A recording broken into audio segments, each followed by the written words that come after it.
Και εδώ πέρα έχουμε το Fairphone 5 και θα δοκιμάσουμε να το αποσυναρμολογήσουμε στα πιο βασικά του κομμάτια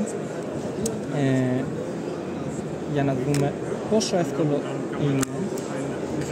Εδώ πέρα το πλαστικό cover βγαίνει πάρα πολύ εύκολα και μετά έχουμε την μπαταρία η οποία είναι 4.200 mAh με γρήγορο charging, η οποία αλλάζει πάρα πολύ εύκολα. Εδώ πέρα έχουμε το μικρόφωνο, το οποίο και αυτό με τη σειρά του απλά το αφαιρείς, και το Type-C port. Σε περίπτωση που σας χαλάσει μπορείτε να το αλλάξετε πολύ εύκολα.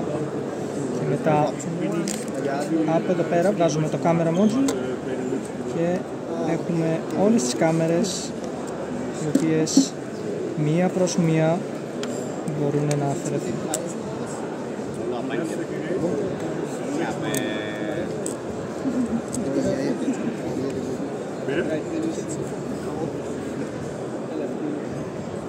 Αυτή είναι η selfie κάμερα